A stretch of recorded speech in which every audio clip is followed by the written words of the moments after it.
In an earlier video, I talked about how to properly set the drag on a spinning reel, and now, thanks to a viewer, I've got an even better way that I think is more accurate. In an earlier video, I talked about using a set of Boca grips where you could pull against your reel, see how many pounds it measured, and then you would know that that's kind of the poundage that your drag is set at. Well, that's one way to do it, but maybe an even easier and better way is the way that one of my viewers, a guy named Arcstream, suggested. And I really like this because I think it's more accurate. So let's take you through what the steps are. It's so quick and easy, you can do it in a heartbeat.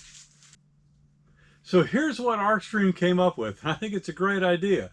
If you've got 20-pound test on and you want your drag to start functioning at 10 pounds, half the breaking strength of the line, that way you'll never get up to that 20-pound breaking strength, well, why not just test it against a 10-pound weight?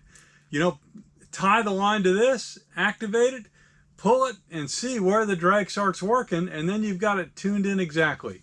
Now, if you don't have weights, you can use other stuff, like a sack of rice that has a weight on it, put it in a bag, and that'll do the same job as the weight. So let me show you using one of my rods. Here's how simple this is. I took some 30-pound fluorocarbon, just tied a big loop in it. Now I'm going to wrap that around my 10-pound weight, and I'm going to put that on the floor. Then, making sure I've got my line clear, all I'm going to do is step back and raise up my rod, and I'm going to turn the drag until it starts to work. That way I know that 10 pounds is activating my drag. You can hear the drag go? That's all there is to this. Now, I also tried pulling, but the problem with that is you don't really know whether you're getting 10 pounds because you have to account for the friction associated with pulling the weight across whatever you're pulling it across. So the best way is what Arcstream suggested, and just doing it this way.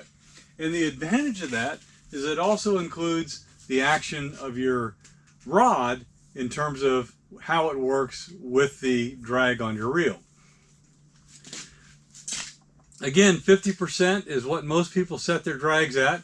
And remember that the hack I talked about in my last video is once you have that set correctly, count how many turns it takes to fully lock down your drag. So in this case, 1, 2, 3, 4, 5.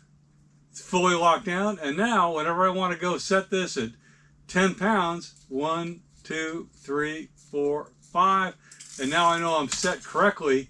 That way, if you mess with it as you're fighting a fish, you fine tune it, you can always get back to that exact 10-pound setting.